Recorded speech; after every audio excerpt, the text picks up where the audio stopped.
सम्राट अशोक जी की भव्य जयंती मन रही थी वहां, और गृह मंत्री जी आ रहे थे, लेकिन शांति प्राथमिकता में गृह मंत्री जी तो फिर सासाराम आ जाएंगे, लेकिन सरकार के इशारे पर जो ऐसा काम हो रहा है ये कहीं भी उचित नहीं है। और दूसरा कार्यक्रम उनका नवादा में था, तो नवादा वो जा रहे हैं। मुख्यमंत्री जी को कुछ समझ में आता है, उनका घर नहीं संभल रहा है। बिहार शरीफ नालंदा जहाँ उनका घर तो संभल ही नहीं रहा है, और जहाँ 144 लग गया, 4 आदमी से ज्यादा इकट्ठे नहीं हो रहे हैं, गृह मंत्री जाएंगे उस कानून को तोड़ने के लिए। रैंक का पदाधिकारी माइक लेके माइकिंग कर रहा है कि 144 लग गया, कोई भी 4 आदमी से बेसी जमा नहीं हुए, जिला पदाधिकारी का निर्देश है। आप ही लोग ने तो दिखाया है, यह सरकार का रवैया ठीक नहीं है। गृह मंत्री अमित शाह का जो है आगमन बिहार दौरे पर है, लगातार 2 दिवसीय दौरा है। ऐसे में आपको बता दें कि अभी वो पटना के होटल मौर्या में हैं, विश्राम कर रहे हैं। वहीं आपको बता दें कि बीजेपी कार्यालय के बाहर जो है कड़ी सुरक्षा कर दी गई है। यहां अमित शाह के आने का संभावना था, लेकिन कहीं ना कहीं ये खबरें निकलकर सामने आ रही है कि अब अमित शाह जो है बीजेपी दफ्तर में नहीं आएंगे। अब वो सीधा नवादा के लिए रवाना होंगे 2 बजे। और देखिए किस तरीके से रैपिड एक्शन फोर्स की तैनाती की गई है, कड़ी सुरक्षा में बीजेपी दफ्तर है, क्योंकि जिस तरीके से नालंदा और सासाराम में जो घटनाएं घटी हैं उसको लेकर मद्देनजर पटना में भी कड़ी सुरक्षा की गई है। रामनवमी के दिन 2 जिलों में घटनाएं घटी और आगजनी हुई, हंगामा हुआ, तोड़फोड़ हुआ, गोलीबारी हुई, बमबारी हुई, तमाम चीजें घटनाएं घटी। लेकिन अमित शाह का जो 2 दिवसीय दौरा है उसको लेकर सासाराम में जो उनके कार्यक्रम थे वो रद्द कर दिए गए, लेकिन अब वो नवादा में कार्यक्रम करेंगे, रैली को संबोधित करेंगे। लेकिन बीजेपी दफ्तर आने की उनकी बातें सामने आ रही थी, लेकिन अचानक खबरें आ रही है कि वो बीजेपी दफ्तर नहीं आएंगे, सीधा नवादा जाएंगे। लेकिन बीजेपी दफ्तर के बाहर जो है कड़ी सुरक्षा की गई है।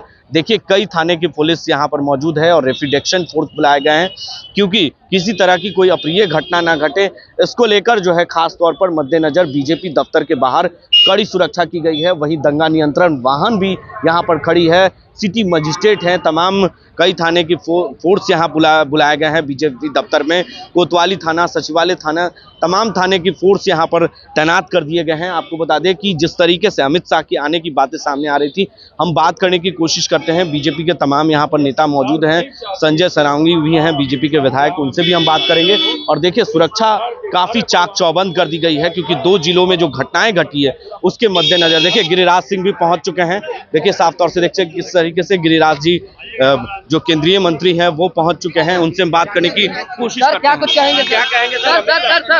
क्या कहेंगे सर? देखिए साफ तौर से कह सकते हैं गिरिराज सिंह जी पहुंच चुके हैं, केंद्रीय मंत्री, तमाम जो बीजेपी के कई नेता हैं वो पहुंच चुके हैं। साफ तौर से यहाँ पर देखिए किस तरीके से और जो लोग हैं यहाँ पर पहुंच रहे हैं, और हम बात करने की कोशिश करते हैं गिरिराज दास से और जानने की कोशिश करते हैं बीजेपी दफ्तर पहुंच चुके हैं, क्योंकि अमित शाह का आने का संभावना यहाँ पर जताया जा रहा था गृह मंत्री का। लेकिन इस वक्त जो है गिरिराज सिंह पहुंच चुके हैं, उनसे हम बात करने की कोशिश करते हैं। कई कार्यक्रम जो है उनके अचानक रद्द कर दिए जा रहे हैं, जो बदलाव है कार्यक्रम में वो किए जा रहे हैं, कई बदलाव हुए हैं।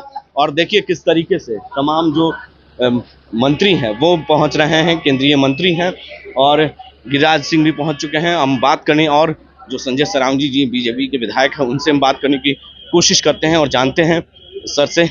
सर क्या कहेंगे सर, अचानक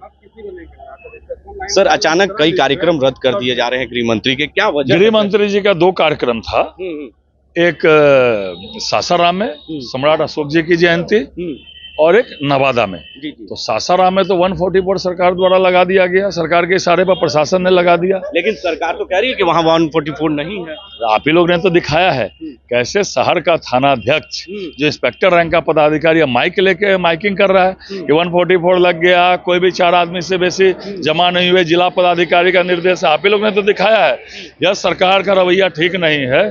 सम्राट अशोक जी की भव्य जयंती मन रही थी वहां, और गृह मंत्री जी आ रहे थे, लेकिन शांति प्राथमिकता में गृह मंत्री जी तो फिर सासाराम आ जाएंगे, लेकिन सरकार के इशारे पर जो ऐसा काम हो रहा है ये कहीं भी उचित नहीं है। और दूसरा कार्यक्रम उनका नवादा में था, तो नवादा वो जा रहे हैं। और जहां तक कार्यालय का बात है, कोई भी बड़े नेता राज्य मुख्यालय पर आते हैं तो तैयारी कार्यालय पर रखी जाती है, लेकिन उनका कोई कार्यक्रम ऐसा नहीं था। लेकिन मुख्यमंत्री तो कह रहे हैं कि सिर्फ आप लोग राजनीति कर रहे हैं, ये सब कुछ नहीं है, ऐसी कोई घटना उस तरह की नहीं हो रही है जितना आप लोग हवा बना रहे हैं। 144 जब प्रशासन माइकिंग करा रही है, मुख्यमंत्री जी को कुछ समझ में आता है, उनका घर नहीं संभल रहा है। बिहार शरीफ नालंदा जहाँ उनका घर तो संभल ही नहीं रहा है। और जहाँ 144 लग गया, 4 आदमी से ज्यादा इकट्ठे नहीं हो रहे हैं, गृह मंत्री जाएंगे उस कानून को तोड़ने के लिए? हाँ, वहाँ तनाव है, बम चल रहा है, क्या हालत है, वहाँ रोड़ाबाजी हुआ है। गृह मंत्री जी तो फिर आ जाएंगे, फिर कार्यक्रम वहाँ हो जाएगा। लेकिन हम लोग की प्राथमिकता है कि वहाँ शांति रहे। तो देखिए, साफ तौर से कह सकते हैं कि बीजेपी के विधायक ने सीधे तौर पर कह दिया है कि वहां पर शांति बनाए रखे, लोगों से अपील है, उन्होंने अपील की है। लेकिन सीधे तौर पर कह सकते हैं कि गृह मंत्री अमित शाह का कई कार्यक्रम रद्द कर दिया गया है। आपको बता दें कि बीजेपी दफ्तर की कड़ी सुरक्षा है, रैपिड एक्शन फोर्स और कई थाने की फोर्स यहाँ पर पुलिस बुलाए गए हैं। दंगा नियंत्रण वाहन से लेकर कई गाड़ियां जो है सुरक्षा के मद्देनजर देखते हुए जो है बीजेपी दफ्तर की कड़ी सुरक्षा कर दी गई है। अपने सहयोगी विशाल भारद्वाज के साथ बने रहे देश न्यूज के लिए और देखते रहें।